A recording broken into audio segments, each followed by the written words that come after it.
Schmidt being one of the most athletic players I've had the pleasure to meet at the Disc in Camp last summer in France. Donc, les Français, Case qui passe par-dessus le mur pour essayer de trouver un peu de largeur des trous dans la défense des Canadiens. France again just trying to swing their way around this Canadian zone. Saw before that the overhead got them into trouble. Will they go back to it or will they try and stay patient? Brichet. The hammer comes out, that one is true. Martin goes back in the backfield to Schmidt. Keeping the disc at the moment, the French, but they've been forced back into their own end zone after starting at the brick mark. On the sideline, Brichet breaks across and now they're trying to swing it all the way across the pitch. They get it to the far sideline, a little bit of give-go. Trying to keep the disc moving, see if they can open up some spaces in this Canadian defence.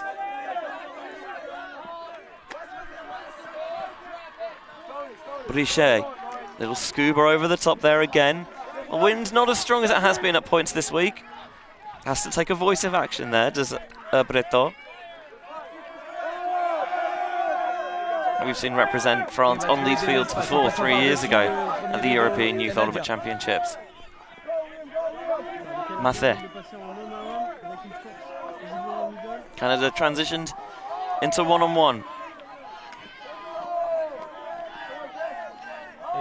Mathé again, just resetting. The French staying very calm, very composed, very patient, but they seem to be struggling to get free downfield. As I say that, of course.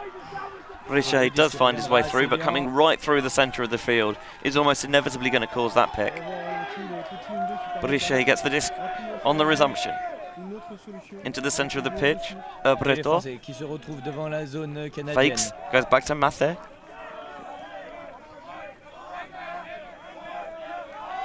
Over the top. Nice high pass for Breton. Tries to squeeze that one, Mathé has it. Going for the end zone. Schmidt catches the score to level us up at 1 apiece. France was so patient and they earned their rewards.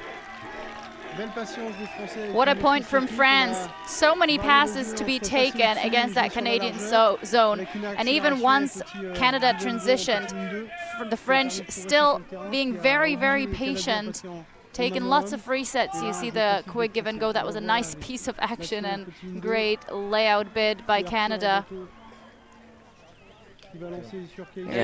Mathé gets the disc in front of the end zone, sporting that afro. Big put, but we know that Malvin Schmidt likes nothing more than to get sky high in the end zone, or else horizontal for a nice bid to save the day. Definitely a player to watch out for this French team. France bringing a rather large contingent to this joint junior ultimate championship. Besides the under-20 open category, we've already mentioned their under-20 women, also making it all the way into the final. And then they also have the under-17 women's division covered, as well as the open. So France only missing in the under-20 and under-17 mixed category. Yeah, a lot of countries electing not to send teams in both single gender categories and mixed. The only times we've seen that is in the under-17s when Italy and Belgium have fielded all 3 teams. First O point here for Canada. France will try and earn that early break that they conceded right back here.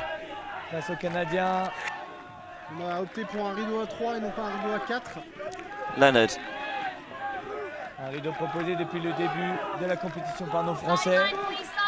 France trying to pass off players downfield.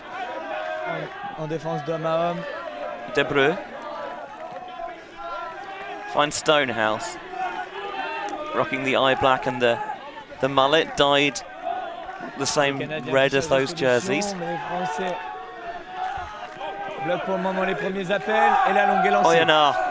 rips this one deep, it's blading towards this sideline. Defender underneath it, and Canada almost got it on the second attempt. Nice heads-up play, but they couldn't bring it in. Canada trying to earn back that break. Pick call. Péchard doing the right thing there, making the catch so that Canada don't just decline the pick.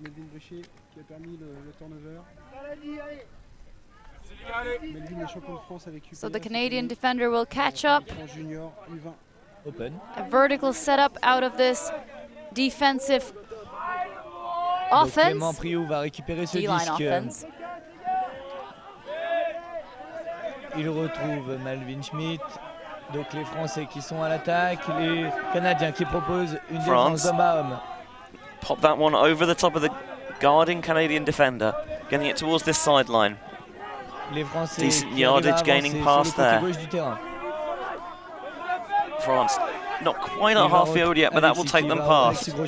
Crossing Schmidt over to play some defense. And now he's marshalling their D-line offense down the line. Richet wanting to play that one towards the far side. Bid comes in. You admire the attempt, but almost too much of Priou there. Priou out of Blois has played the European Championship in 2019 already, and he has actually won it as well. Yeah, the French success at the youth programs has been around for a few years now. And this side hoping to repeat that success now on the world rather than simply European stage. Stonehouse judges that well, chases it down, goes for the quick little backhand there to De Bruyne. De Bruyne might think about getting this off the line here, swings to Oyonnax. Oyonnax gets right around the mark there. Rescued by Suzuki. Low grab for Suzuki. Here's Wu. Wu looking, again resetting. Very patient here from the Canadians, trying to isolate that front part of the field. And De Bruyne shooting towards the back of the end zone. Brilliant rising grab made by Leonard. 2-1 Canada. Leonard out of Sherbrooke. He said we should look for his quick handler movement, but here he is making himself felt in the end zone. Will be playing for the Sherbrooke University starting this fall. Has played for Titan? I guess. I'm assuming the that's Montreal junior team. I'm assuming that's just the French translation of Titan. But has already played at many big Canadian events, including the national championships. But the career highlight so far being him making Team Canada, because he's been aiming for taking part in the national team for a long time. Yeah, and he's having a pretty good week so far. That'll be his third goal. He's registered 4 assists as well. This Canadian side, there's no kind of runaway stat leaders. They like to distribute the workload nicely. If you were looking for any particular names to potentially focus on, Miller leads the team in assists with 11, while Koji Suzuki and Oscar Stonehouse both have 11 goals. Suzuki has 9 assists as well and leads the team in combined goals and assists coming into this game with 20.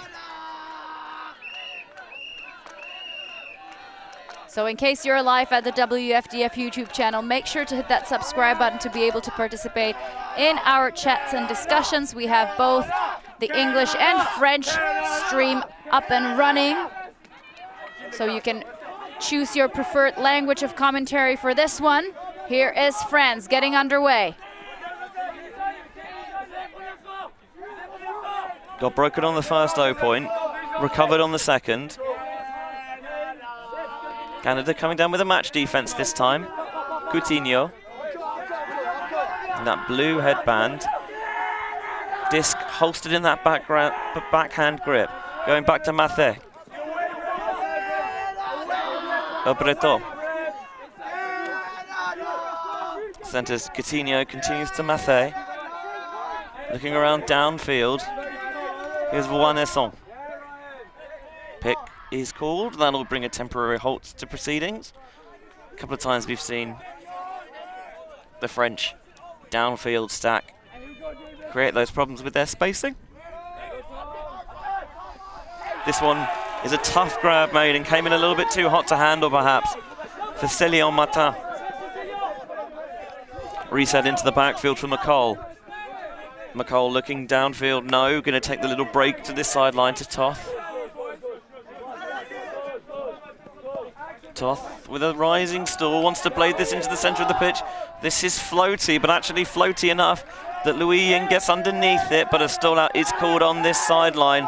They're desperately trying to get the attention of the players on the field. No one there seemed to notice.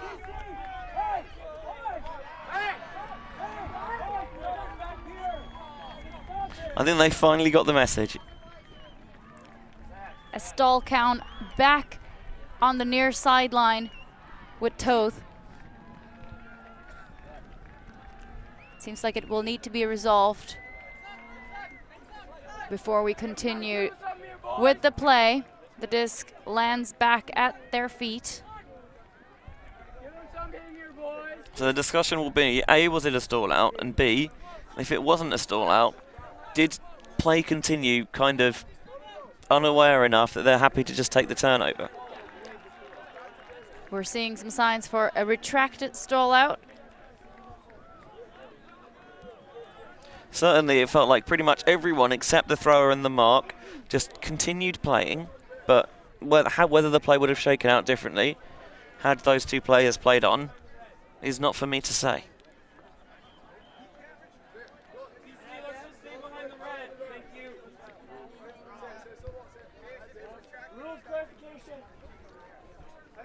Check if anyone downfield stopped because they heard the call.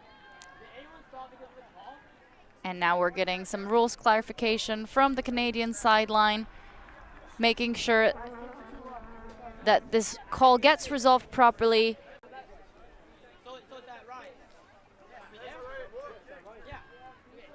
It will be interesting to see whether we will have some French discussion between some of these players, as we have a couple of French-Canadian names on the Canadian roster.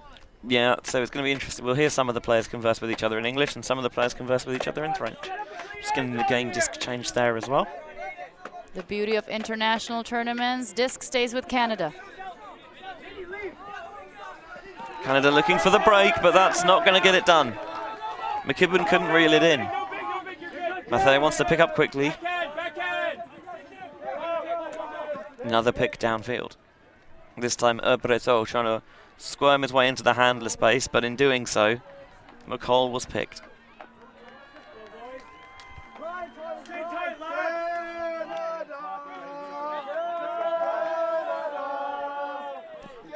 So the Canadian sideline tries to be as annoying as possible with those Canada chants, and it seems to do the job. That time, I think that's going to be a foul called on the mark there, and accepted as well.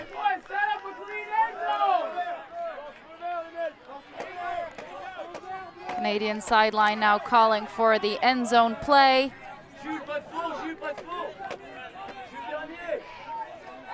Players are not to move just yet.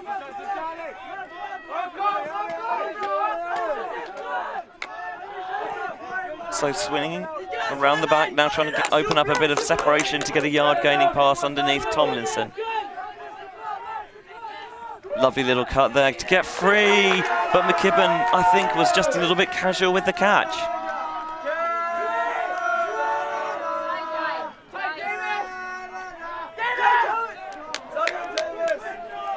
Again, France turn in the red zone, but this time Canada finally able to make it count.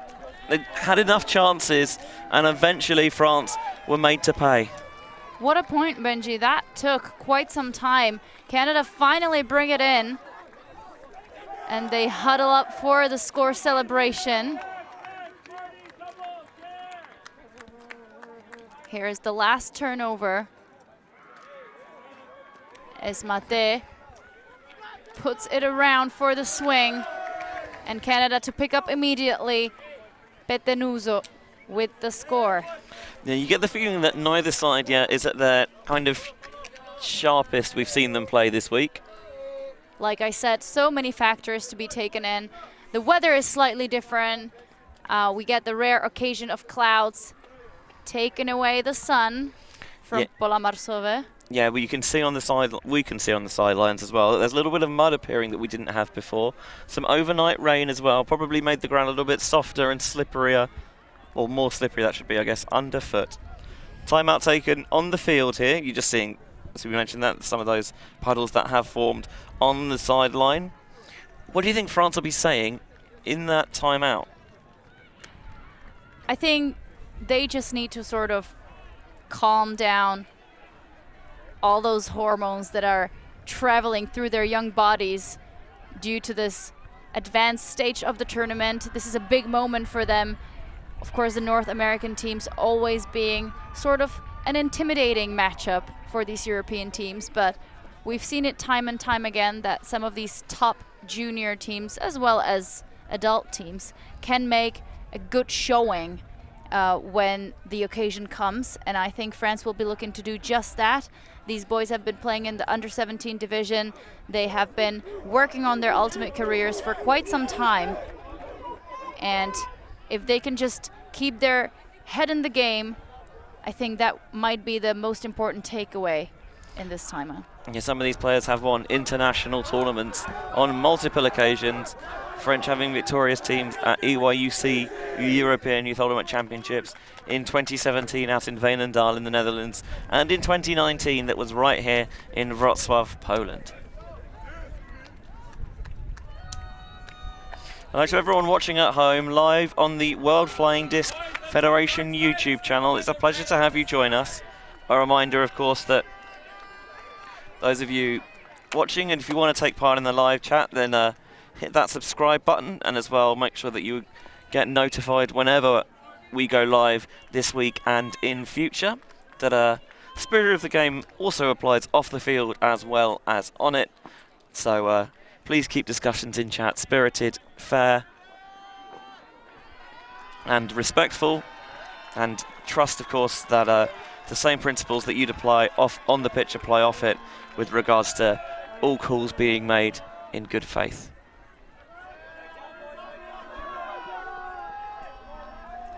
Backhand pull out of the Canadians.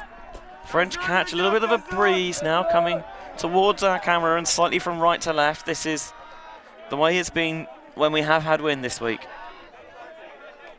Schmidt. to Mathé in the backfield. Just sneaking that one past Deichler on the mark. High release, gets it back to Mathé. And again, going with those high release, floating that one over the top. Priou reels it in, and now France, let's get a little bit of pace and verve into their offense. Transition into one-on-one here defensively for the Canadians. Mathé. Everyone set up quite a way downfield for the French. Would give them some decent yard gaining passes on the undercuts, as we've seen there. Breteau dissing off. Nice little slip pass to the handler coming through, rolling the wrists around it. Not in the end zone just quite yet. What will Brichet put out of the locker? Just a little backhand, ever so slightly behind Pechard, but he kept his focus well, and France cut the deficit in half to 3-2. Quentin Pechard out of Blois. Of course, has been playing because his father was playing as well. That will be the case for a lot of the players on this French side. His career highlight was becoming the European champion. Has played for Mutt and Friesgo on the club side.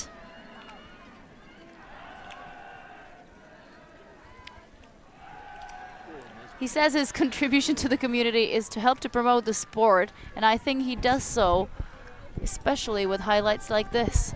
Look at that grab one more time. The focus required and the reflexes to make that lightning quick adjustment on the catch. The way he sort of pulled it towards his belly as well, just in time so that it doesn't wobble off the hand. He kind of squeezes it onto his body to make sure that he doesn't lose possession. Great awareness.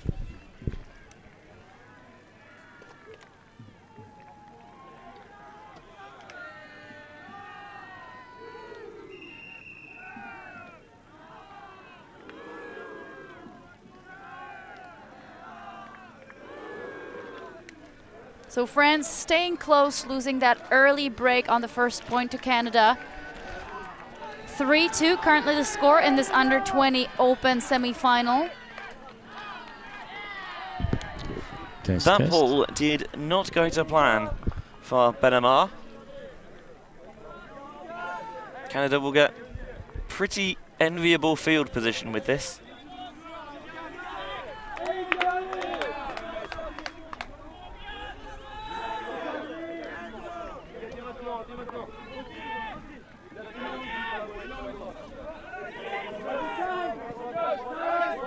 Canada bring it in.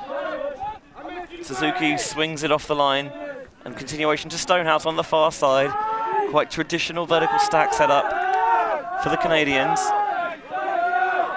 Looking to swing it, and that one a little too far. Wu reached out with that right hand, but it just rolled out of his grip. Here's France with a chance to take the break right back.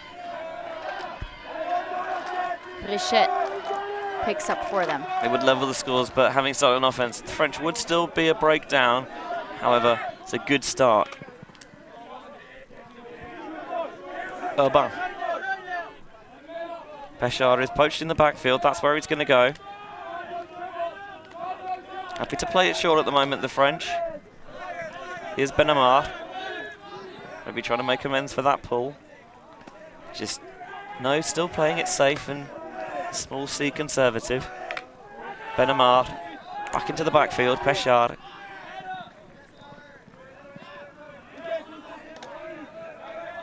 Everything quite compressed for the French, but they don't seem particularly phased by that. Monus. I think Canada has transitioned to match D, and the French haven't quite adjusted yet. A double catch from both the O-line player and defender. Yeah, Grosjean and Stonehouse in those situations of simultaneous possession. A tie stays with the offense, and Stonehouse very quickly accepted that. Monus with that flowing blonde hair. Brichet. Upline cut from Urban. Thrower doesn't like it and tries to squeeze it down the line to Benamar, but Koji Suzuki has other ideas. He takes off deep. Might have got thrown to, but it also does help clear out space for that offense. Swung to Stonehouse.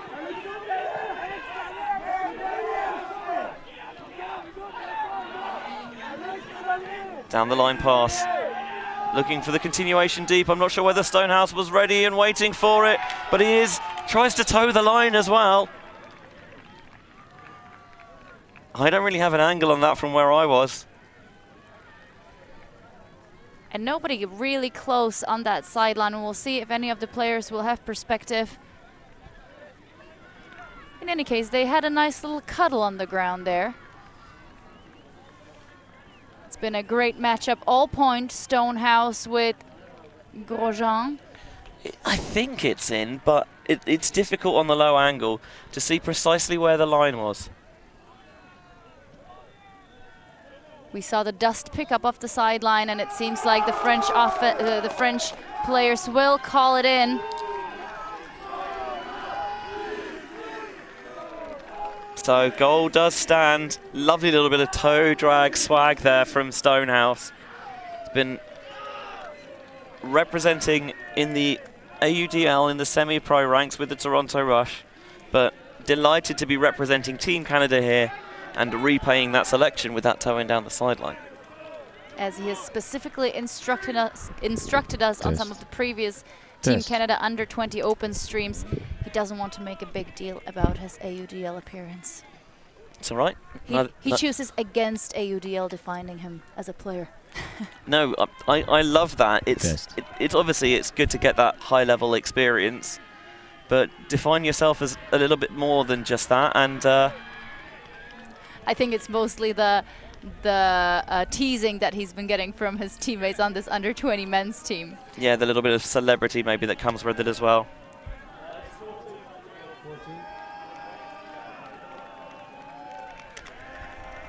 So in the other under-20 open semi-final, we have Italy and USA.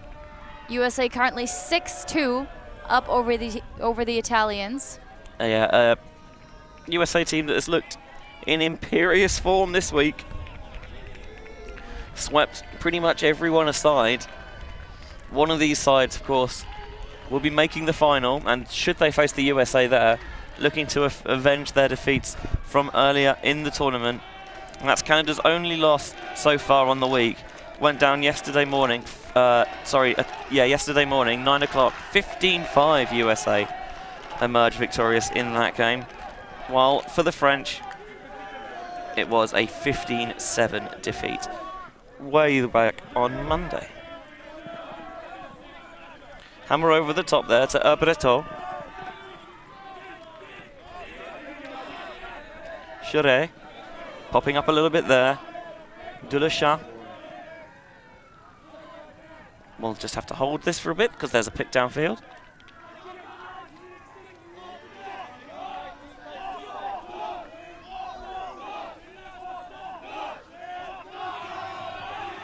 Trying to shoot this one down the sideline. It's floaty. Nice help defense there. And pilfered by Thomas Richard-Marc. Putting this one out. I thought Mathé was going to steady himself for the bid. But instead just lets Toth have it. On this sideline now. Whoa.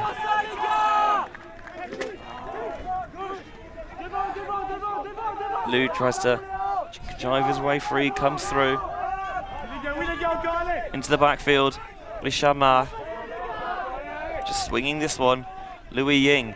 Oh, a little bit too casual on that catch for Toth. Could have gone two-handed with the clap catch, and he might have got it cleanly, but as it is, Mathé still got his hand caught in the cookie jar. Accepts the foul call. So possession still with Canada here. Looking to pull away from their European opponents. Lou with the leading pass, past the bidding defender. Richard-Marc.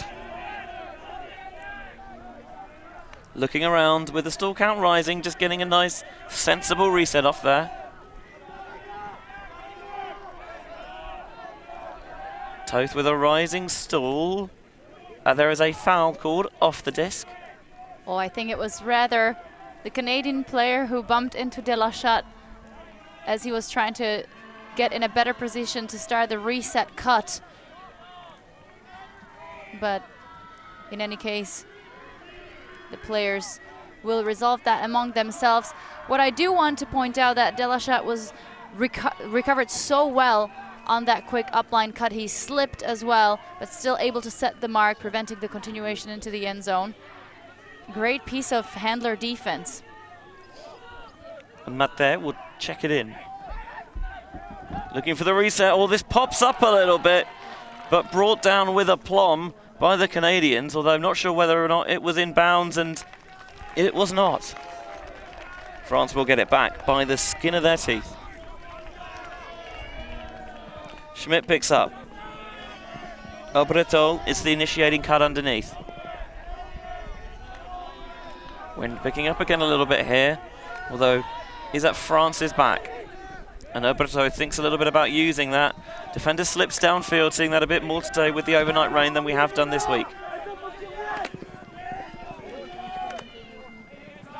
France already advanced it to just about level with the attacking brick mark, and a beautiful shot right down the sideline. Schmidt is on the money to Breton, and it's France 3, Canada 4.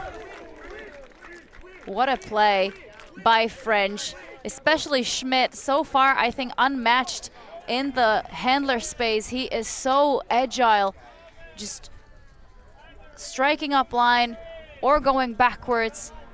So far, he's practically every time gotten. This is the Delechat defense, where he bid and then recovered. Yeah, didn't quite get a shot of that one on camera too. But this one, you can see just trying to get it into the middle. Don't like it there, so redirecting traffic. And then a nice shot, both from the thrower and from the camera crew down the sideline. Bang on the money. France not letting Canada get too far out of sight. Still need to try and find a way to put in those breaks though.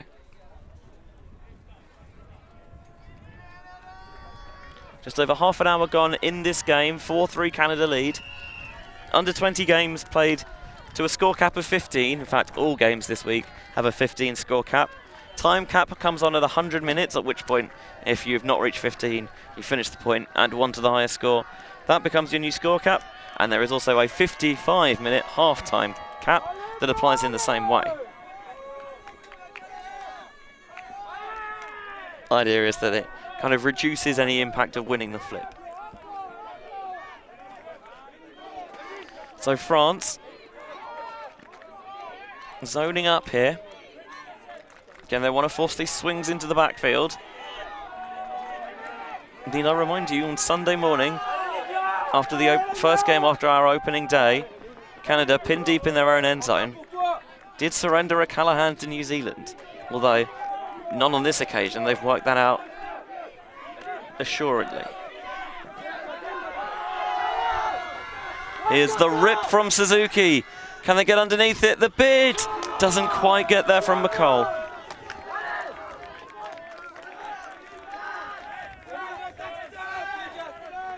Had visions there maybe of the highlight reel play.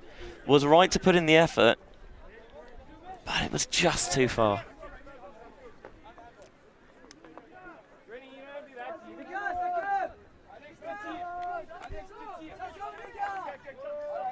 So France just taking their time in picking this one up. Schmidt, who I'm not sure has even taken that point off yet, brings it to the front of the end zone again. Wouldn't surprise me if we see both sides let their stars get a lot of work. Poachy look out of Canada. We see the open side being clogged by a Canadian defender. Deep poach as well, so more of a zone maybe, but so far the French doing a good job slicing through. France desperately trying to earn back one of those two breaks. Fire calls from the sideline. Pretty much everywhere I've been that uses that call indicates that we're switching to a match defense. France not so far outside the end zone, and not outside the end zone at all anymore. Squeezing that one into that narrow sideline channel, and France will bring us level at 4s. Just the breakdown now. Béchard with a second goal of this game. France visibly excited, knowing that the closer they can keep it in the first half, the more energy they'll be able to bring to the second one. Nothing special there, just a quick give and go.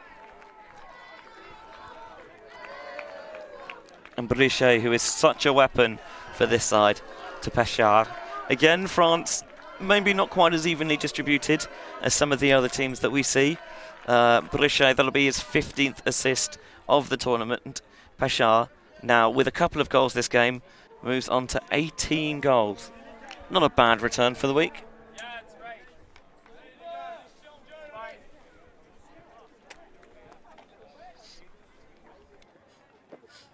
The US have already taken the half over Italy in the other under-20 open semi-final, going up 8-3. Yeah, the only final yet to be decided is the under-20 open final. That will take place at 9 o'clock tomorrow morning between the winner of this game, Canada or France, against USA or Italy. And at the moment, USA halfway to booking that place. Of course, we now know what the women's final is going to be. That takes place at 11:30 tomorrow. I won't spoil it for you in case you haven't watched that game back yet. But all the games this week you can watch from the under-20 division on demand on the WFDF YouTube, with all the under-17 games on Ulti TV's YouTube channel, as part of their ongoing agreement as the media partner of the European Ultimate Federation. Suzuki, we know he can put it. That time the mark sits down on the floor. Such is the purpose of the pump fake from Suzuki. They know what a weapon he is, and they respect those throws. It's looking like a Suzuki Stonehouse power duo on this point. Yeah, they're getting away from the disc now. That's a low throw. Brilliantly, superbly, immaculately rescued there by Gunasekara. Now here's Suzuki winding up for this arcing blade across the top. It comes down with snow on it, but that's not a problem for the guys from the Great White North. They go back in front at 5-4. I believe that was De Bruyne with the last score for Canada. Still one break up in this first half. We're about 40 minutes in. 60 more to go of regulation time. Here's that break side throw. Almost a turnover for Canada, but a great save from Gunasekara. Yeah, and then still has the confidence to pick himself up, fire this one into that inside channel, and Suzuki here really cracks the code with his throws there. And there's indeed De Bruyne with the goal. Canada still the one break up at 5-4 here, but it looks like being a tight, close contest, which is exactly what you want from a bracket game at a world event, or any event really, I guess.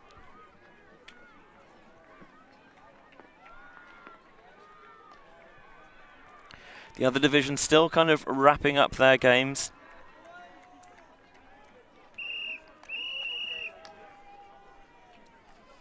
The under-17 women's bronze medal match is going on at the moment, with Germany up 6-4 and Great Britain will be seeing Italy and France later today. Belgium up 6-1 in Poland in the under-17 mixed bronze medal match. The under-17 mixed gold medal match takes place right after this game, 1 o'clock local time on Ulti TV's YouTube channel between Italy and France.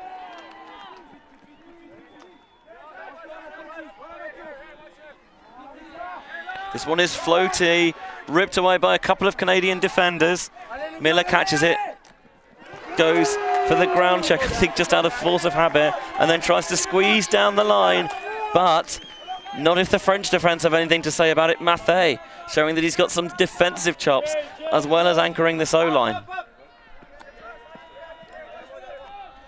Just a little pop-up there, that one for Breton. Going into the backfield, Laurent Beaulieu.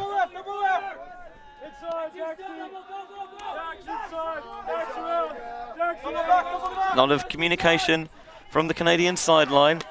Breton watches his feet carefully, toes the line. Lovely little roll curving shape on that shot. Laurent Beaulieu putting this one out into space. Coutinho. Back to Breton. White headband, keeping his hair out of his face. His bright white socks, contributing to a very clean French look. This one, oh, is a little bit of a teaser. Not a problem though for Arthur Breton. Back to Mathé. Sees the option, coming to the open side. Just checks it ever so slightly to tap those toes inbound. France level us up at 1 apiece. 5 apiece, excuse me. They surrendered the disc once, but they got it back.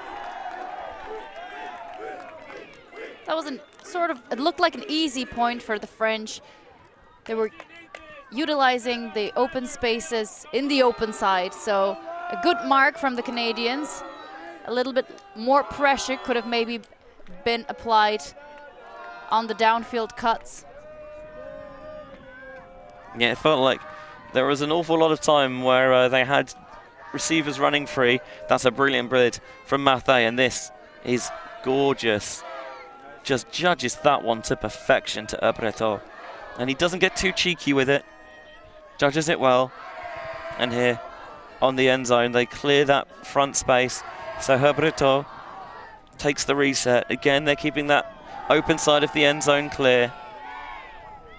And then the immaculate little toe tap there from Enzo Stanguinek.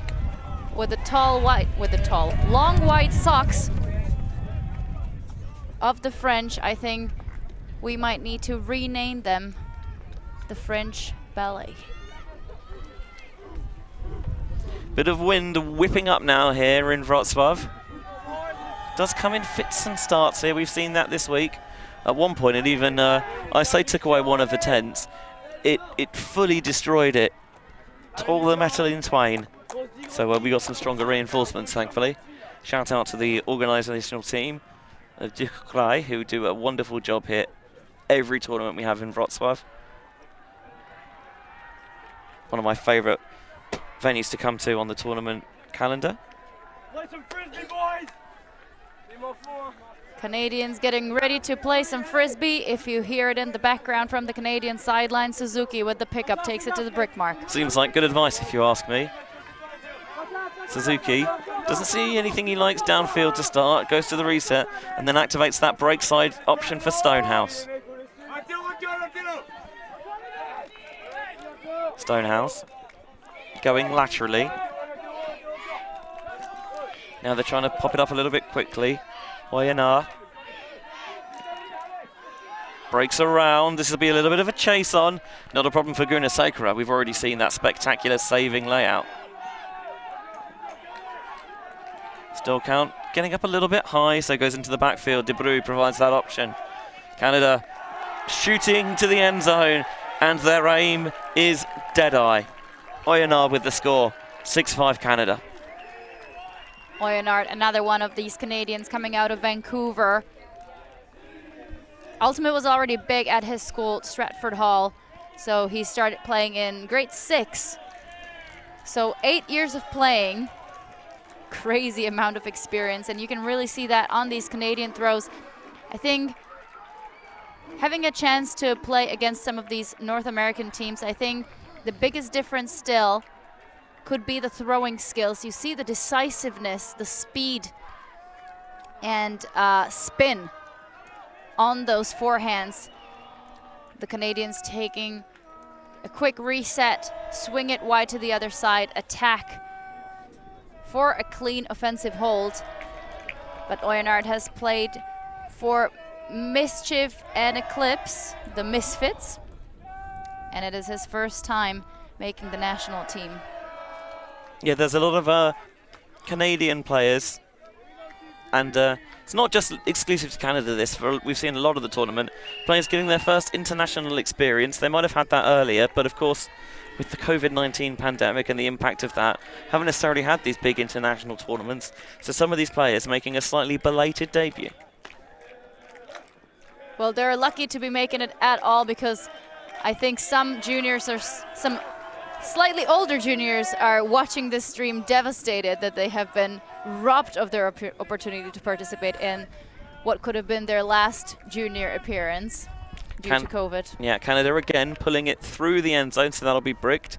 Someone clearly took advantage of the breakfast at the canteen this morning, as I must point out, so did I. Schmidt jogs the last few steps to the brick mark. Another zone from the Canadians here. Got this big front four. We saw this on the first point of the game, and it did generate a turn. Little elevator backhand over the top. Trying to swing around, really make this front line shuttle back and forth, exposing that space there to get that break across the pitch. Faking the blade, going back, just taking the reset. Patient so far from the French. We have seen this before from them. All of their sides seem very disciplined, very organised, well coached.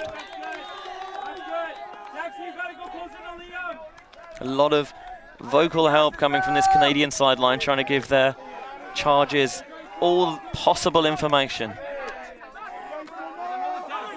Little blade down the sideline will pop up, not a problem though for Schmidt, who elevates to make the clap catch and pings a hammer over the top. As cool as you like. Laurent Beaulieu. Back to Mathé, now here's Breton. That's going to be a pick. Schmidt gives the disc right back, asking his opponent where to stand.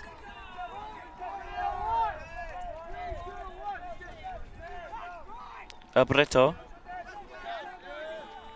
fakes the first option, tries to find Matthias the reset. The defender overcommits a little bit, and Miller, off balance, gives up that upline pass. You can tell the field is a little slippery for the players today, but this is an errant throw, intercepted by Canadian defense. They immediately strike deep. Gallon just ran straight through that one, had an extra turn of pace.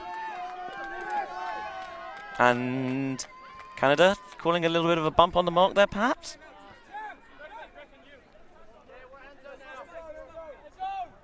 calls for the Canadians to transition into their end zone set.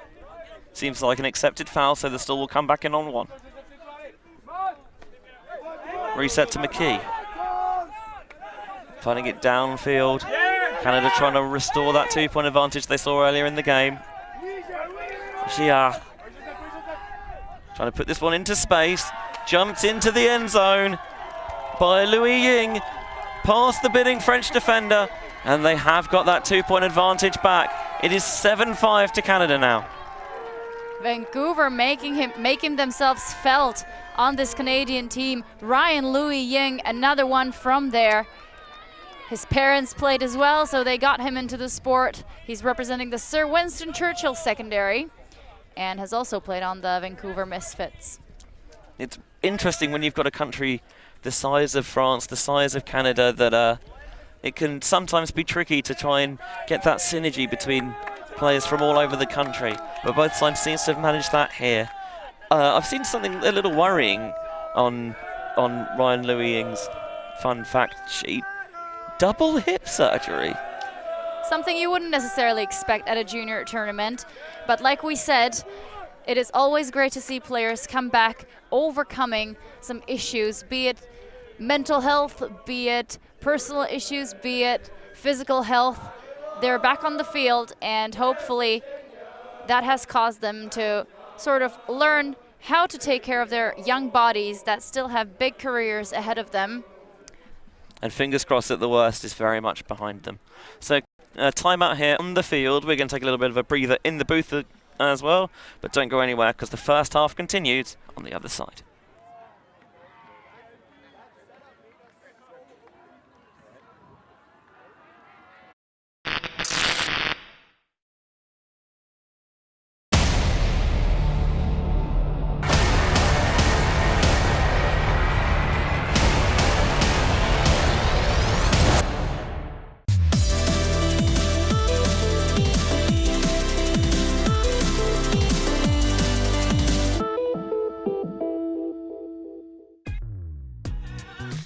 We are a group of ultimate players, coaches and video enthusiasts. We've worked with the major federations and the greatest events. We're on a mission to make Ultimate huge. We want our videos and live streams to be free to watch. We want to make stories that not only reach you, but also reach people outside the Ultimate community. Like and subscribe, Ultimate TV, the best in the world. Become a member and fund our work work to cover more events in the future and to bring more stories and live coverage to the eyes of the Ultimate world and beyond.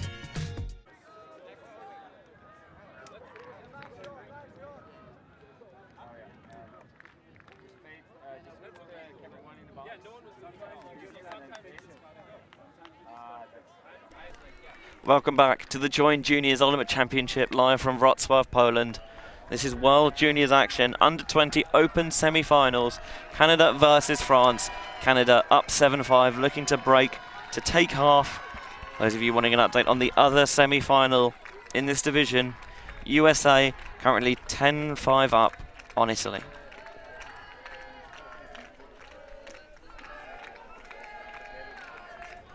We're on pitch 1 at Pola Marsowe. Wind picking up once more. I think this might be the cloudiest and, well, definitely not the windiest, but still quite a windy one. Game that we have had so far on our stream. The wind coming from the right side of your screen to the left, but also slightly towards the camera lens. French receive deep in their own end zone. We've seen them surrender some short field turnovers earlier in the game, but not a problem here. Mate. Schmidt plants, comes back into the backfield after faking the up line. I think this might have been the first time that somebody prevented him from taking that up line, and it was Galan on the D. But he is more than happy to take the swing as well and let the disc run through him. Past the bidding defender, Brito scoops that one in, trailing edge. Must admit, I had my heart in my mouth a little bit moment. Those catches always make me nervous, but he made it work. And now Schmidt's just outside the end zone. Can he find options? Looks a little bit clustered and crowded, so he goes back to Mathey. He wants to swing into the center. There's Brito. France happy to concede a little bit of field position just to keep the disc moving here, ensure they retain possession, and it opens up the break side, and it is ripped in to Canton Péchard. France 6, Canada 7. Péchard being just a beast in the end zone. This is his third goal of this game, and he just can't be stopped despite that layout bid under his feet. He keeps possession, and that was another nice piece of offense out of the French. Staying alive in the first half. It will be up to the French coaches now to pick out the best potential D-line to take us to Galaxy Point. Yeah, as we know, games to 15 all the way here this week.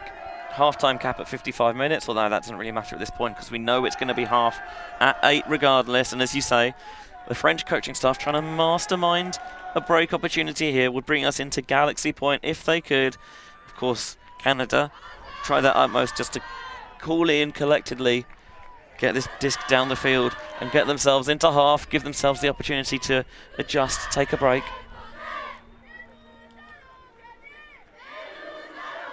Some French cheering from the under-20 women's contingent, who have done really well in this tournament so far. Yeah, they have. To say the least. It's been a good week for France. They've reached the finals in all 3 of the other divisions they've entered teams into. Could it be 4 out of 4? Stonehouse, that is low. Signalled up though, spiritedly by the French receiver. I must admit I thought it was up as well.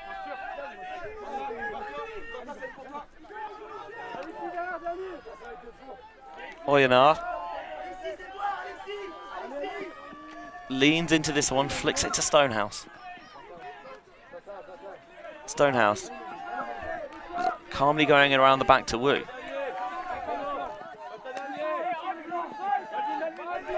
Here's the rip from Team Canada. Stonehouse is the target. He tracks it well, pops up and brings it down with a left hand. Goes for the big chest bump with Suzuki in celebration. And Canada will take half on France here, 8-6. And they'll receive to begin the second period as well. Great half here for the Canadians. I think the instructions from the French coaches was that they didn't want Stonehouse to actually be allowed deep, so they pushed him under, he being the only one with an open undercut towards the disc. But somehow, towards the second half of that point, he manages to get open in the end zone, and he brings that one in for Canada. They go up 8-6 in the first half, and we have about 6 minutes of a break coming up in this match.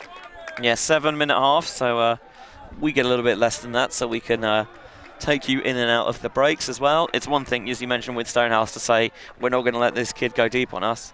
It's another thing to actually make sure it happens. There's the close up-down call that actually I think was clearly up, and the French defender signalled it so.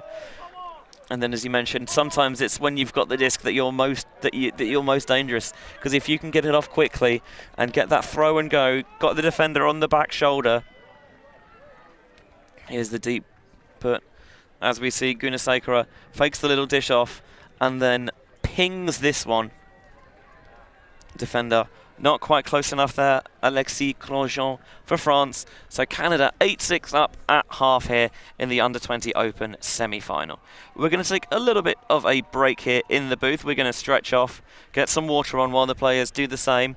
I highly recommend you do at home as well. But don't go anywhere, because the second half of this Under-20 Open semi-final from WJUC will continue on the other side.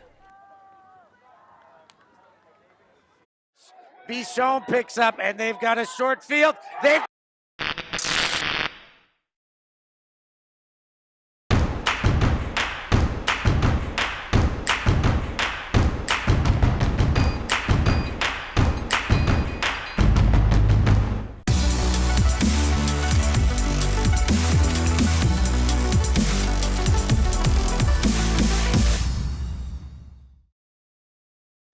Bichon picks up, and they've got a short field. They've got another goal. It's tied up at 12. I cannot believe what I'm seeing. Can Lola Dam chase that one down? That is a score for Hartleger Elferkel. Fantastic run by Julia Lutz. We're on a mission to make Ultimate huge. And we believe that that requires knocking down the paywall. We want our videos and live streams to be free to watch, and we want them to go viral. When you become a member, you enable us to improve our working relationships with tournament organisers, events and federations. And you'll help us to produce live stories for Ultimate fans, and to generate new fans with our enhanced content. We are a group of Ultimate players, coaches and video enthusiasts, and we want to bring you coverage on a more consistent basis. We want to make stories that not only reach you, but also reach people outside the Ultimate community. Ciao ragazzi, support the community. Let's subscribe Ulti TV. There's lots of the videos, posting, everything. Check it out. They are the best one. Woo! If you want to grow Ultimate Sports, become a member of Ulti TV. Regardez Ulti TV. Deviens un membre d'Ulti TV et fais grandir ta communauté. Top Ulti TV بالمه يروقين كما Ultimate بندروا منها. Si quieres ayudar a Ulti TV, puedes ser miembro de Ulti TV. Everyone follow Ulti.tv on Instagram, on YouTube. They've got everything. Best content. Like their pictures if you love frisbee. Just do it. We're counting on you. Bli medlem på Ulti TV. Became member of Ulti.tv. Mamma mia. Contribue au développement d'Ultimate avec Ulti TV. Like and subscribe, Ulti TV, the best in the world. We want to grow Ultimate. we want to grow Ultimate. We've worked with the major federations and the greatest events. We have our signature style 2-camera setup, with thousands of hours of experience, and our crew is globally dispersed to facilitate coverage everywhere around the world. We can also scale back our broadcast with just one elevated camera, or scale up with 2 fields, 2 cameras, and 2 commentators on each. We work with local teams and we all have the same mission, to grow the sport and bring it to new people by providing live coverage and news stories. Become a member today on our Patreon page. And fund our work to cover more events in the future and to bring more stories, ideas and live coverage to the eyes of the Ultimate world and beyond.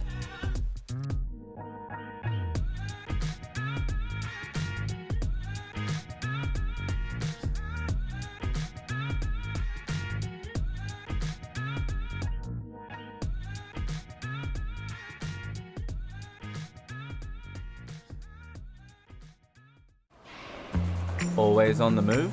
You can keep up to date with Ulti TV on all of our social media channels. Like, follow, subscribe, share us with a friend, or send us a message just to say hey. Thank you for supporting us in our mission to grow Ultimate everywhere.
Welcome back to the Joint Juniors Ultimate Championship live here from Wrocław, Poland. Under-20 Open semi-final.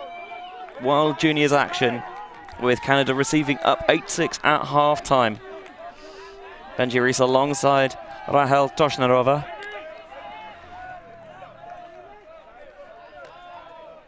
It's been an interesting first half, Benji. France giving up that first break in the game as they came out on offense. Looked a little nervous, sort of giving in to the pressure, but then picked up the pace and sort of in a casual way kept the teams trading. Speaking of casual, how easy did Oyonnax make that crossfield hammer look? But yeah, you're right, they fought their way back into it, and then it just felt like Canada found an extra gear late in that first half. De Bruyne. Suzuki jinking and jiving in the backfield underneath, past the bidding defender. Stonehouse temporarily has no force, but they can't do anything with it. Stonehouse, shot to Oyonnax.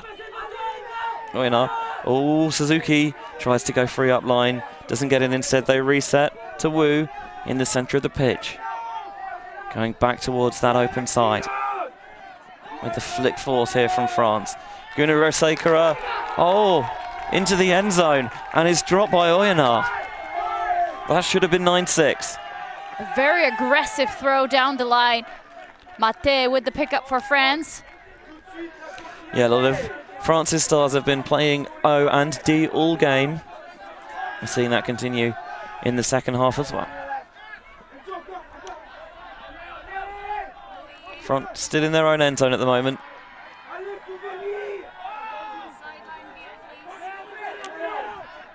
Just pops that one there. Nice little way to get Breton in this space. I thought they were going to go for the give-go there. Not quite.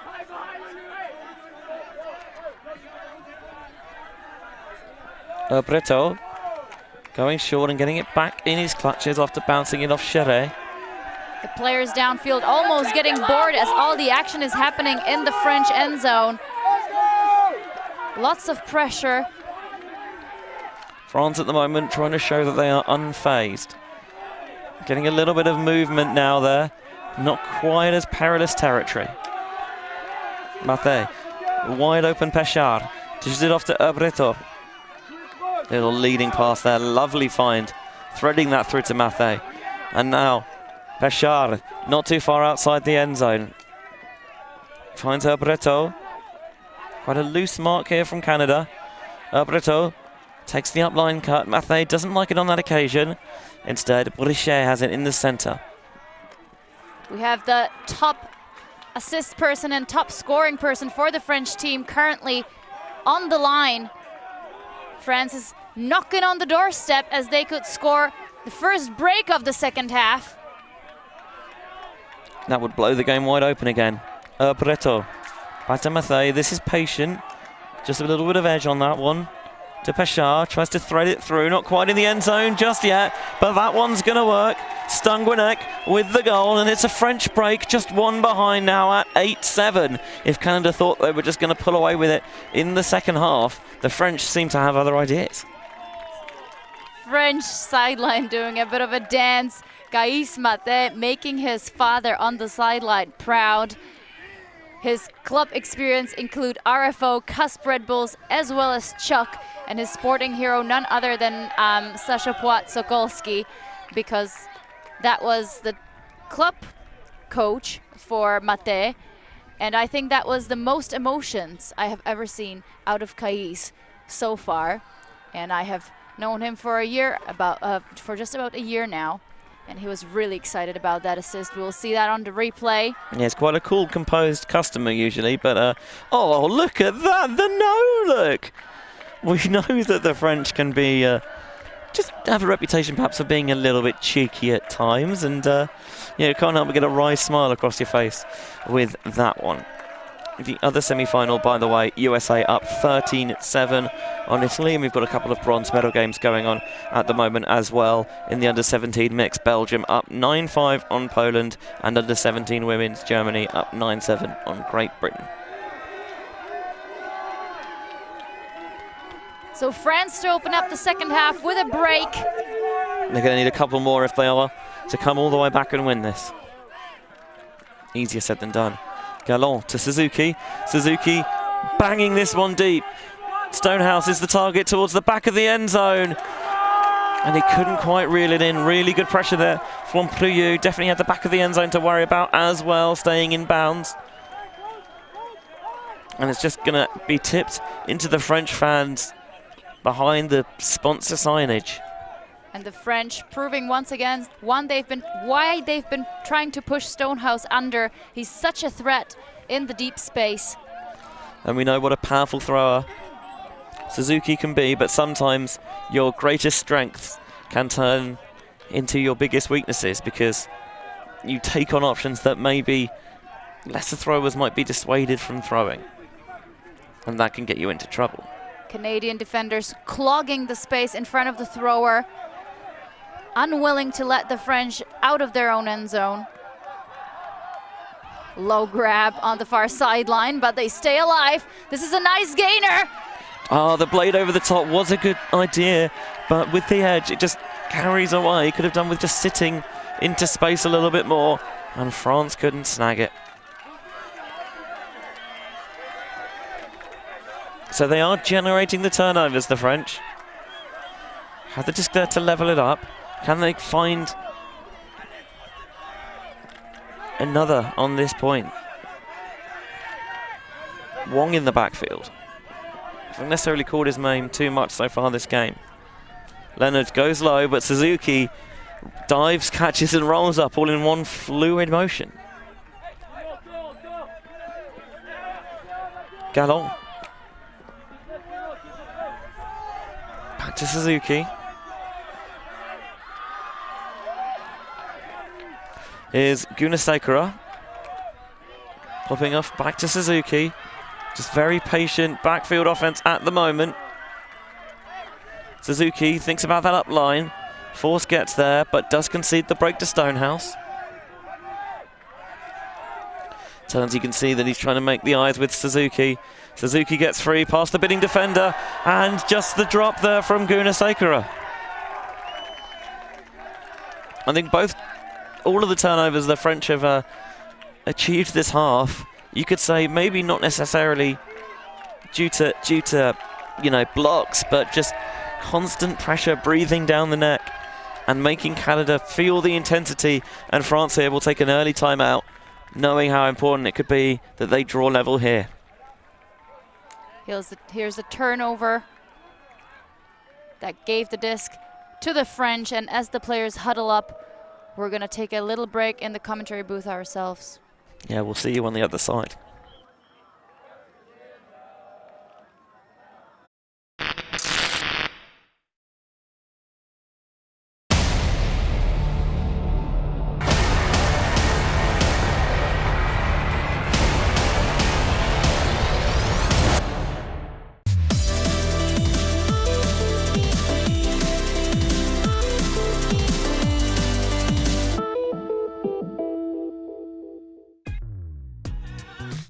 We are a group of ultimate players, coaches and video enthusiasts. We've worked with the major federations and the greatest events. We're on a mission to make Ultimate huge. We want our videos and live streams to be free to watch. We want to make stories that not only reach you, but also reach people outside the Ultimate community. Like and subscribe, Ultimate TV, the best in the world. Become a member and fund our work to cover more events in the future and to bring more stories and live coverage to the eyes of the Ultimate world and beyond.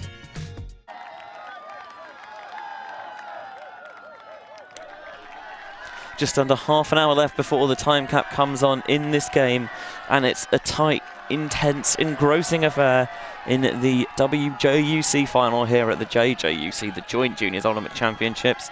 Canada were in the driving seat against France, but the French are trying to wrestle back control here. They have the disc with a chance to break and bring us level. Benji Rees and Rahel, Josh Narova in the booth. Getting any better with those pronunciations? Yes, absolutely. Improving as always.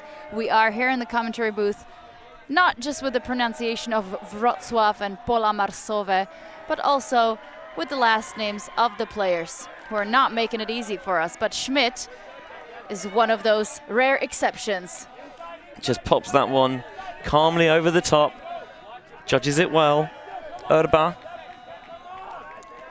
gets the disc off the little pop pass there from Brichet. Back in his hands now.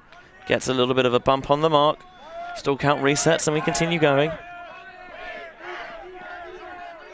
Grosjean back to Schmidt. As Canada transitions. Brichet faking that shot down the line. France trying to get their offense organised downfield. Still count rising, rolls the wrist across it. Crazy athletic bit, but it doesn't get there, and now they're shooting down the sideline again. And France find that window. Schmidt is so accurate. There is a call. It is Brichet who will be called on a stall out from Stonehouse. He did have the disc for a while, obviously. It's got to be close whether he got that off. I could not hear the stall count, so I could not tell you A, how fast it was, or B, whether he got it off in time. But look at that defensive effort from Galan. He's been throwing himself around the place all week long and still gets up like nothing happened. And the awareness of him trying to get around his player is just incredible. So the contested stall comes back in on 8, and quickly, this time they're going to get into the centre rather than down the line. Brichet has it again. Schmidt likes those little high release throws, just drifting that on the wind. And now he's going to collect one in front of Galon. Here's the hammer over the top towards the weak side. Suzuki can't get there. Pechard will get his goal whether you like it or not. France tied up at 8. I'll tell you where Schmidt gets that hammer from. Just go back on YouTube and watch that player-coach game that they played at the Disc In Camp last year. And you're going to see how that played out in the Universe Point. The coach is beating the players, just like France beating the Canadian defenders on this last point. Tied at 8 is the Under-20 Open semi-final between Canada and France. Yeah, Canada received to begin this half, up 8-6, but the French have fired back in ferocious fashion.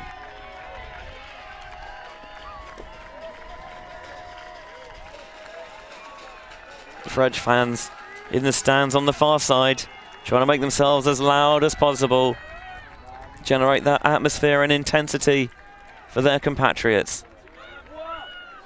The other semi-final in this division is no longer taking place because USA have wrapped up a 15-8 win over Italy. The bronze medal match is going on at the moment. Belgium up 11-5 on Poland in the under-17 mixed bronze medal match, and Germany up 11-7 on Great Britain in the under-17 women's bronze medal match. Both of those finals will take place later today on a super bonus for Final Friday.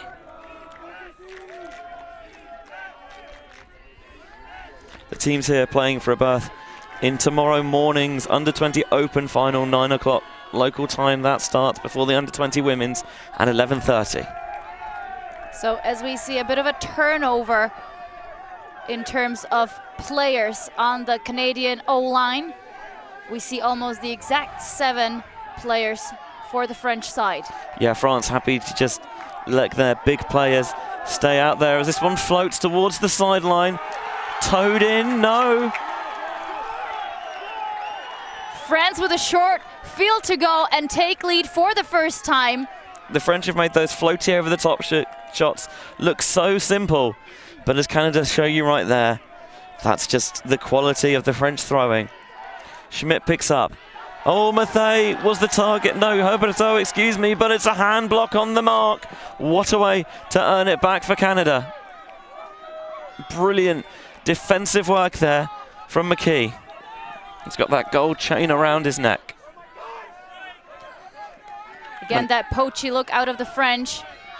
And he'll be hoping to supplement that gold chain with a gold medal tomorrow as well. This is going to go back on a travel call.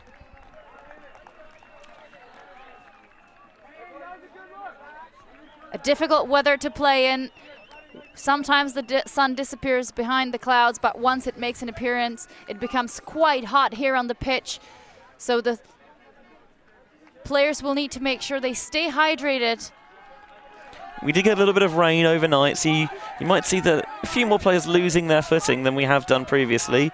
Blading that one over the top, into the chest of turf. Here's Dejla. Low, got it again, glove on that left hand. Disc in his right, looking around for an option, trying to squirrel, resets free. Nice little down the line pass to McKee.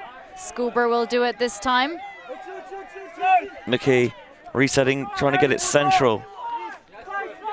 Now they stop, turn, go back towards this side where McKee has it.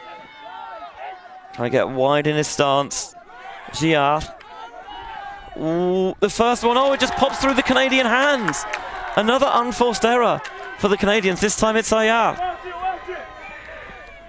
Wow. Maybe some jitters, some nerves showing. The anxiety for the Canadians. Nice little switch. Bracket passed off downfield there. Mate. Still meters to be run. Schmidt gets open for the upline finally. And he's going to look big. We haven't seen France huck it too much this game, but when you can throw it like that, why wouldn't you? Priou misses the kick spike on the first attempt, but gets it on the second. And France have come all the way back, and they lead for the first time in this game, 9-8. What a comeback. And what an exciting semi-final, Benji. The French finally getting the upper hand, making the fans so proud in the stands, and no surprise that Canada will take a timeout here. They've been looking really well at the start of the game. They took the half 8-6, and they even managed to get that early hesitation on that last point back with good defense, but they lose it again, and the French march it down the field. If I may steal a cliche from another sport, it's looking like a game of two halves out here. We'll take a little bit of a breather in the booth. You will at home as well, I'm sure. Try and get a chance to get your breath back. Don't you dare go away.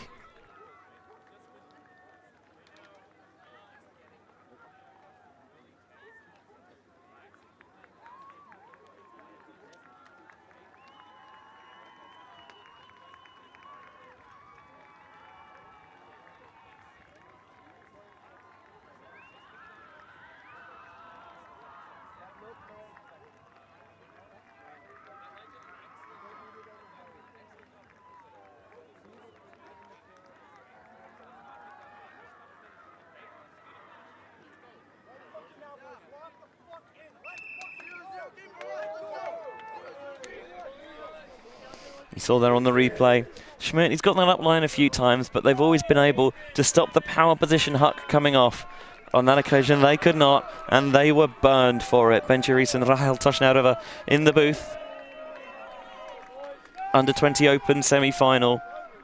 Canada versus France, with the winner taking on USA in the final tomorrow, with USA knocking off Italy. 15-8. What a game we have here, Rachel. What a game. I don't think we could have asked for anything more. This is going to be tight all the way. We've seen France really take off in that second half. I don't think they were doing anything special. I was around the team on the sideline walking past. It didn't look, they were just snacking, taking it chill, no big speeches, no pumping up from the coaches, just casual throwing to stay sort of warm and ready for the next half. I think sometimes you can maybe overhype yourself, psych yourself out. I wonder if maybe that's what's happened to the Canadians, trying to funnel that intensity correctly. Because just a couple of silly errors, to be honest, and I think they know that as well.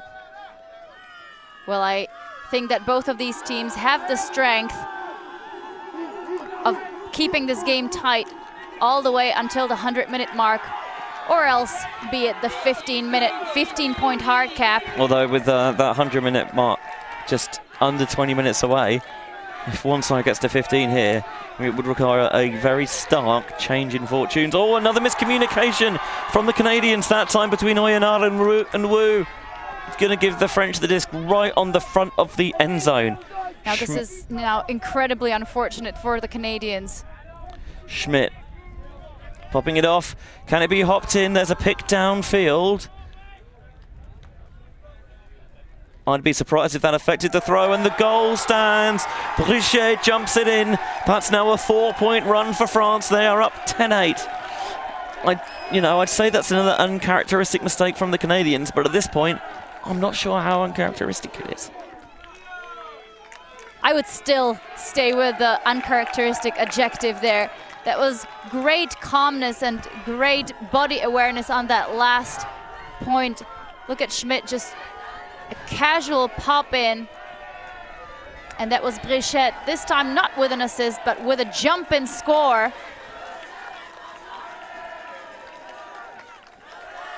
I think the Canadians know that they have the power and the depth to come back from this French team, putting the same or very similar 7 players on the line since the start of the game, playing both offense and defense. Only 1 or 2 subs, I would say, really not going through that much rotation, most of the players being fresh on the sideline, not having a chance to enter this game just yet. But, they've done the work in the previous stages, in the group stages. And here is the star O-line for Canada. Yeah, after a point off earlier. Again, trying to get their heads reset, get engaged, back in the game. McKee retakes his place. We saw him cross over, trying to run a little bit of a hybrid line maybe here, the Canadians.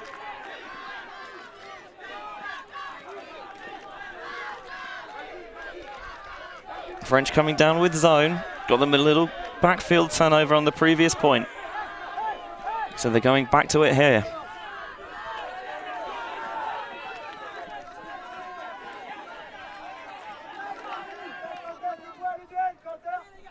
Stoppage is just going to bring a little halt to proceedings.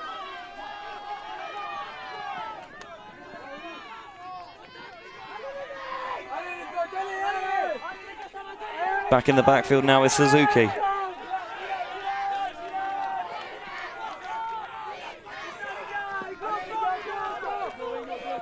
Faking a high release there. Gallon has to go back into the backfield. Suzuki wants the give go. Lovely little floating pass that Suzuki watches all the way in. Not going to leave anything down to chance now. Stonehouse. Central rises a little bit. Suzuki catches regardless. Debreu redirects traffic over towards the far side for Gallon, blading into the end zone. This time Debreu gets it. Canada finally stopped the bleeding at 9-10. Now, can they find a way to break the French? That is the $100/euro question. But I have a feeling that the French have gotten too close to let this one slip away. They're smelling that chance, feeling the under-20 open final calling them.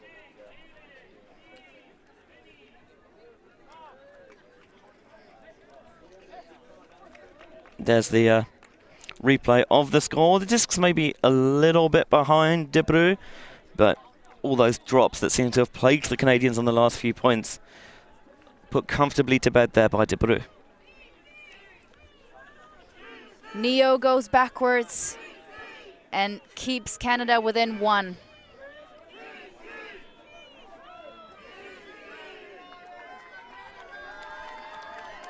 Yeah, Canada now needing a couple of breaks to go back in front, but then the French needed 3 earlier and they just spanned them in a row out of half time, so it's definitely possible.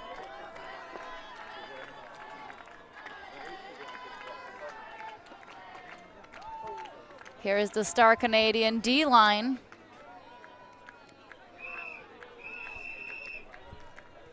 Yeah, with France again, we're seeing the same familiar faces out there.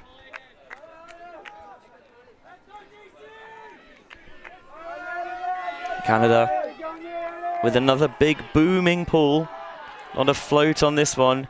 Caught to the back of the end zone by the French. That's a good way if you want to power your D-line to a break. Start the opposition right as deep as you can. Schmidt pretty much on the back line. Mate. Some open players for the French behind the second cup, but kind of standing a little too close to that sideline. Yeah, they just need to try and find the right spaces. Easier said than done, Mate. You can feel all the tension here in Wrocław. Just over 10 minutes left until cap comes on. Get the feeling this is not going to go all the way to 15. Oh, a little blade over the top there into the hands of Stanguinek. Not too much wind right now on the pitch, allowing the players to exploit some of these over-the-top options. Yeah, we have seen it at points. It's just maybe a little suggestion, a whisper of wind going towards the camera and right to left. Chere was thinking about something creative, puts it away. Transition out of Canada. We've got one-on-one now. Mathe down the sideline. Here's Delechat. Floats one into the end zone. Almost an indoor-style coat hanger cut. Delechat comes to one side, plants, goes towards the other, and Stanguinek making the cut, collects from Delechat. And that is now 11-9 to France. About 10 minutes left of regulation time. France, after a 2-break streak in the second half, take the lead for the first time in this under-20 open semi.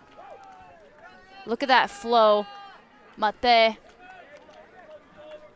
finds his teammate on the far sideline, and that was such a trusting put.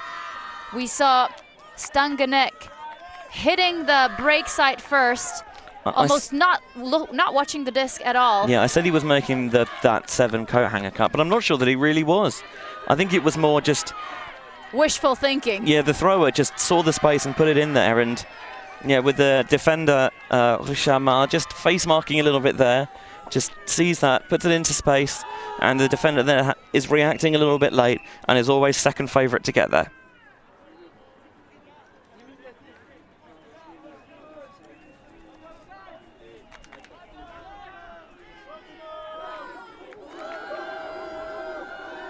So loud sidelines from both sides.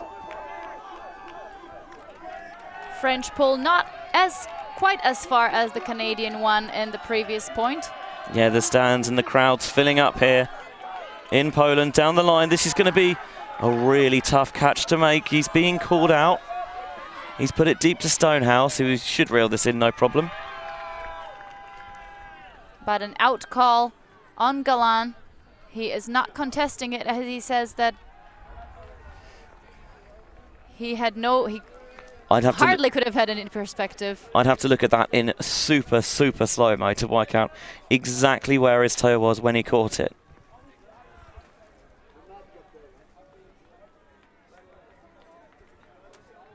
I think that's good. Of course, we need to keep the opinions in the commentary booth to ourselves, which sometimes becomes just incredibly difficult to do. It will be a contested out call, but no, we hear the French coach giving his perspective based on the replay that we have on our screen. Yeah, it's tricky because it's working out not just when he has his hand on it, but also when he fully establishes control and stops rotation. And it is a matter of millimeters. We need the replay one more time. We need the slow-mo replay one more time.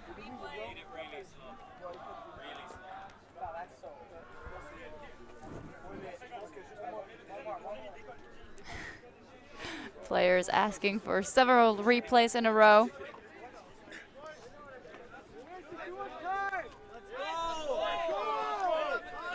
And the rest of their teammates just wanting to enjoy their semi-final time as much as possible, calling them to just... Call it a contested call. Yeah, looking at the replay, and it's like, we're still not sure. Let's just contest it and send it back. Sometimes, even with further analysis, it contest is still the result. So Canada to keep possession. They center immediately. And another miscommunication. That one intended for Stonehouse. Canada move quickly the other way. France could take a 3-point lead here. If they can hold their nerve, a couple of Canadian players clean each other out, so that's probably going to be a pick. They retract it. I think Stonehouse called that before he realized that he was prevented from chasing down his player by his own teammate. Bid comes in. Not sure whether that was intentional, just a loss of footing. Breton with the swag hammer, but ripped away. Galan finally gets rewarded for his defensive effort. Suzuki's down on the floor here for Canada. And that is not good news. Suzuki's been huge for Canada on O, making opening throws, seeing the field really well, looking for his favorite target, Stonehouse. But once more, let's talk about that defense by Galan.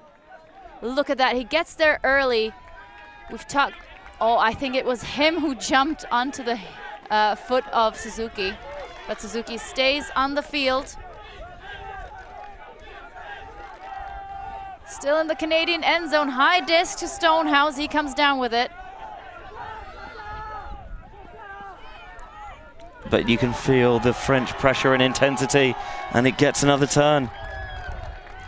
Schmidt is in no mood to hang about, jogging it quickly to the front of the end zone, taking the reset backwards. Pachard to Urban, coming towards the open side. Brichet with the score, with the break. It's 12-9. Time rapidly running out for Canada here. And I honestly have no idea what happened. It wasn't any necessarily huge plays out of the French defense that would cause the Canadians to lose the disc. The Canadians sort of fighting themselves at this moment. It is a little heartbreaking to see because they've been a lovely, fun bunch. They're currently placing second in spirit, I believe, in the under 20 open division. And a timeout is once more no surprise. With 5 minutes or less than 5 minutes left of game time, Canada go up 12-9 over. France go up 12-9 over Canada. Yeah, I think a necessary timeout here for Canada, because the French are all over them and they need to do something, anything, to try and get this game back in their favour. The second half from the French has been supreme. They were 8-6 down at half. They're on a 6-1 run here in the second.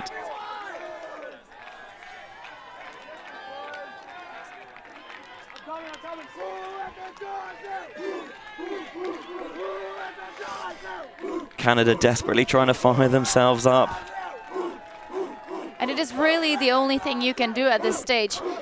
The offense, I think, as we said, those mistakes were unforced most of the time.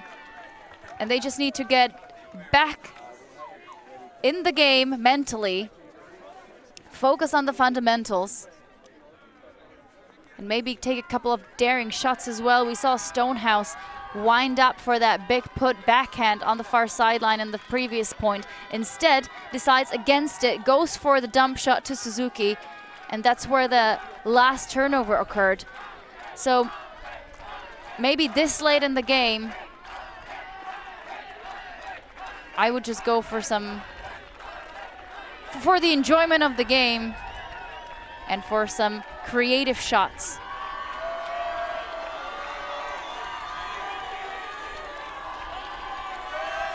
We still see Schmidt there on the line for France.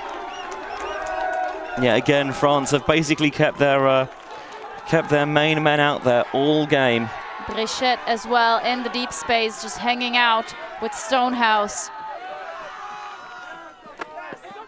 Canada does what I asked them to do. They go over the top straight away, getting a huge gainer down the near sideline. Forcing France to transition, and what a shot into the end zone. That one was a little too much. It felt overly ambitious when it was released, but you're never sure until it hits the floor. I wonder if he wanted it to come out flatter or get some more inside out on that. See USA open on the sideline, looking to find out who their opponents in tomorrow's final are going to be. Also, the wind has been blowing in the direction of the camera almost the whole week. And in this last point, we see the flags in the background flickering in the opposite direction. So the wind is swirling all of a sudden. And here is the defense from Stonehouse. Second chance for Canada. Stonehouse reels it in. Bookends for Oscar Stonehouse. Yeah, flexes and spikes, trying desperately to re-energize and reinvigorate the Canadians. Stonehouse gets rewarded for doing his best to help his former high school team during their season, making his sporting hero Munenori Kawasaki proud. Out of Toronto is this excellent defender. Look at that quick continuation. Canada stay alive, but the last minute of regulation time is quickly approaching. Yeah, you feel like the cap will probably go on during this point, so we'll find out exactly how much time, what we will play to very soon.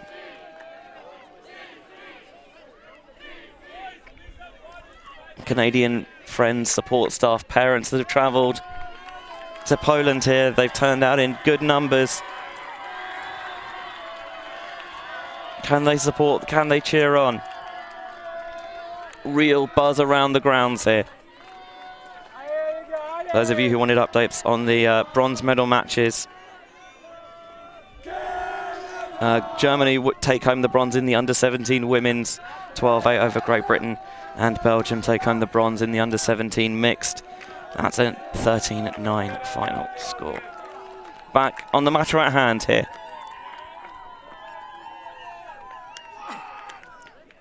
Pull will be taken from the sideline, it seems like. I think it's going to be bricked. So the 100-minute mark has gone, so we'll have 13-10 to France, game to 14, or 12-11 to France, game to 13.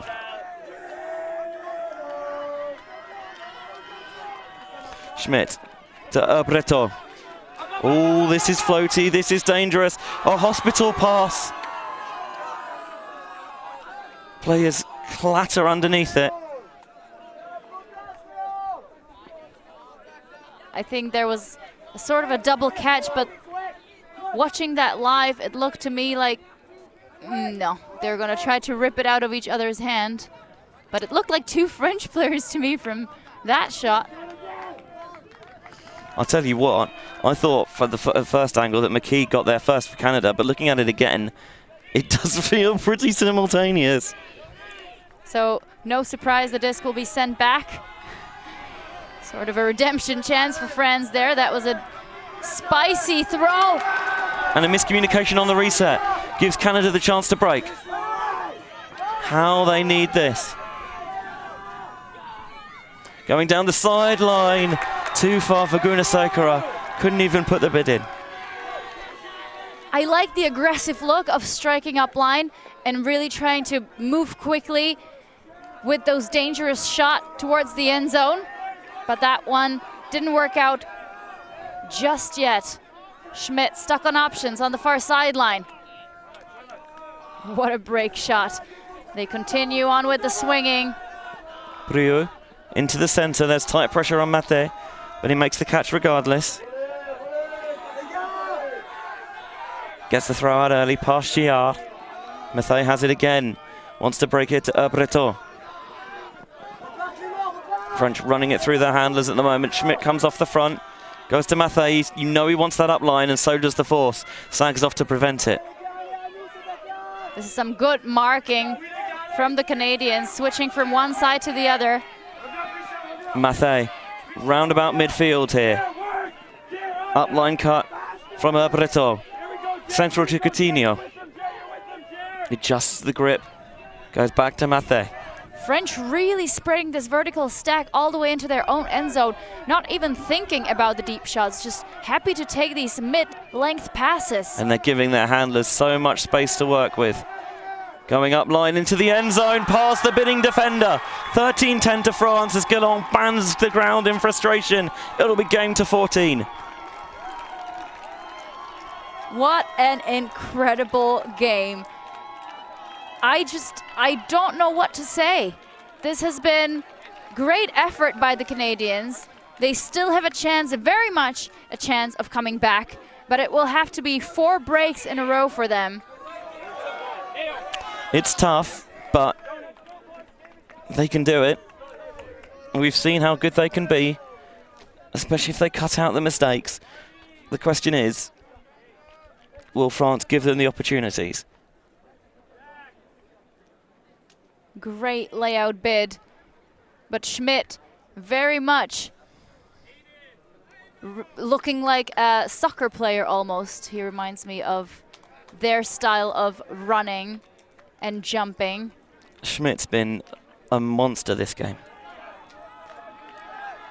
Could probably only be compared to Lev Gavalchuk, also not leaving the field for the WCC Women's Final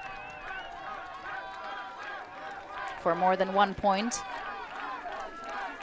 Canadian coaches picking their brains on how to make sure that this game doesn't finish early. I think that's 4 assists, 3 goals in this game now for Malvin Schmidt. What a performance from him. It does get a bit easier when you don't really go off. I mean, this is true, but the fitness required to keep that high level while barely ever taking breaks. Andy's pulling here for the French, a bit of inside out on that backhand to the back of the end zone. A brilliant pull from Schmidt. Not that we'd expect anything else with the way he's played today. One of the best pulls on the stream so far. Canada move quickly. In the back of their own end zone. French sideline getting as loud as they possibly can. Gunasekara wants to fake and manipulate the French defense around. Stonehouse wouldn't be adverse to an over-the-top shot here. Canada going back to the back of their end zone. Again, a lot of traffic around the disc. Canada now finally spreading it wide. This one's high. French defender gets in the way. It is absolutely smacked out of bounds, dismissively, authoritatively by Canton Péchard.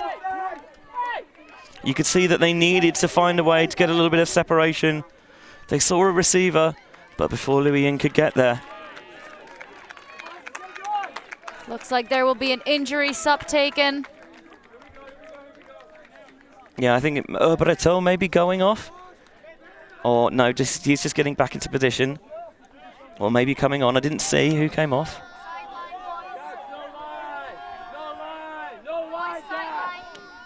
On the sideline, away from us, Melvin Brichet had a very good game as well, a couple of goals and a couple of assists, but a stall count rising here, and uncontested stall. And this is all Stonehouse's effort on the reset mark on Schmidt. Down the line to McKibben. McKibben to Stonehouse. Toes checks his feet. Canada need to put in this O-line point. If France score, it's all over. But Canada getting back into a little bit of offensive rhythm now. Sits down as he throws it, does Miller, but it ends up on point. That one's a little bit overthrown. 2 Canadian receivers bid, neither of them reel it in. And timeout called by Malvin Schmidt.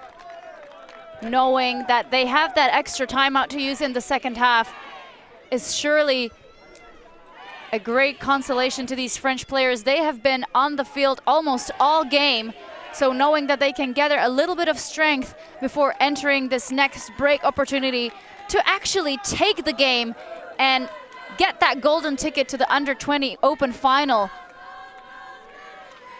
No surprise there. Good call by Schmidt, or else by the French coaches. And remember, of course, this game was 8-6 to Canada at half. So 7-2, France are leading the second period. 7-2. What a turnaround in fortunes for the French. Even when they pulled it level and pulled ahead, I still think there was a big part of a lot of us that thought Canada will keep it tight. They won't let them pull too far in front, but France just kept on firing. Those Canadian mistakes kept coming out, and they've got the disc again here. I think it wasn't necessarily the French defense who took the Canadians by surprise. It was their own mistakes that startled them and got them a little shaky on the further points. One of flipping fortunes from when these teams played 2 days ago in the top power pool. On that occasion, Canada dispatched of the French 15-11. But you know what they say, it's tough to beat the same team twice. France clearly learned from their mistakes in that game. And the way they powered this comeback in the second half.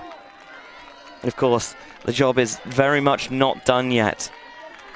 We're 8 minutes over time. France leading over Canada 13-10. But the French again earning the disc, with Schmidt taking a timeout to gather a little bit of energy for himself and his teammates.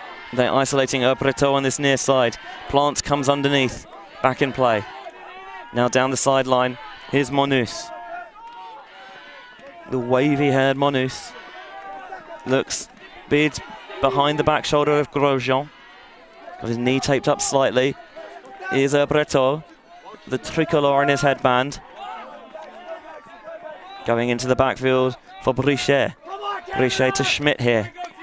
Schmidt just pops that one, milking it towards the end zone. Not just quite there yet.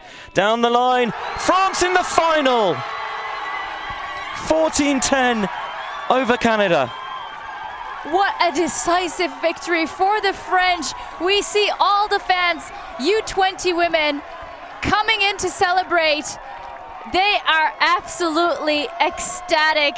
French flag coming to crown the new finalists of the World Junior Ultimate Championship in the under-20 men's division.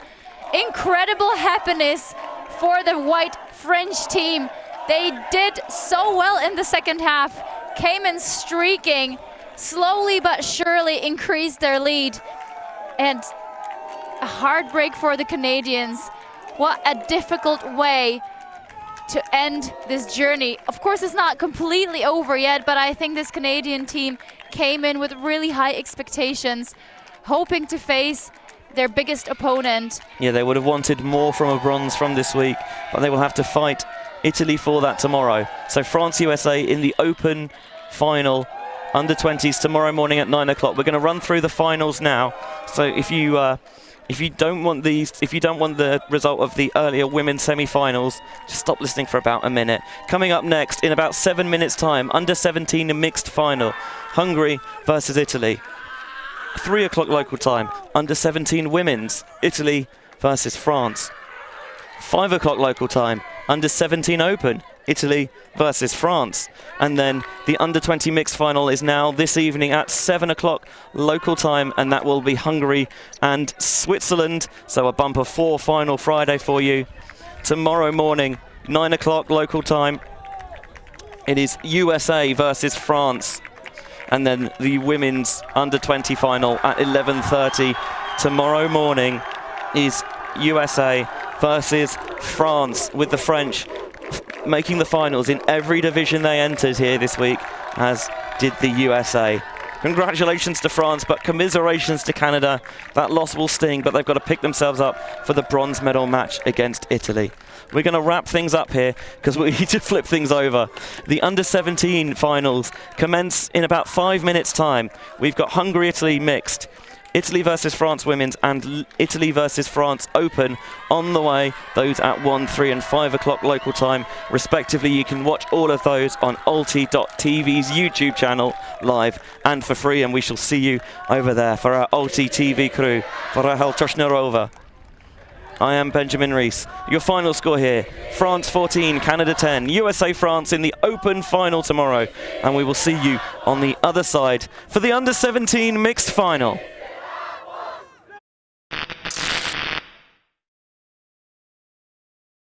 right now. He's going to have to bid. Oh, just a football. Huge layout block. Unbelievable stuff on the front corner of the end zone. Maybe just that boost of energy they needed. Huge swing pass and a great grab there from Steer.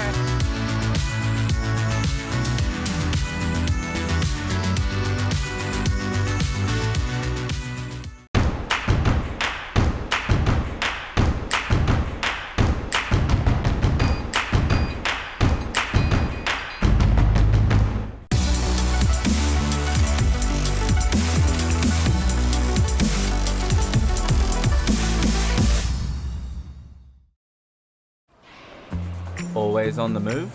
You can keep up to date with Ulti TV on all of our social media channels. Like, follow, subscribe, share us with a friend, or send us a message just to say hey. Thank you for supporting us in our mission to grow Ultimate everywhere.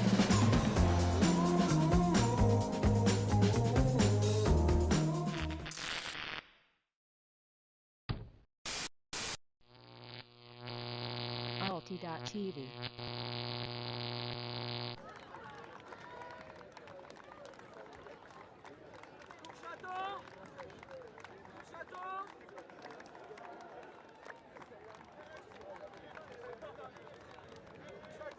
Champion!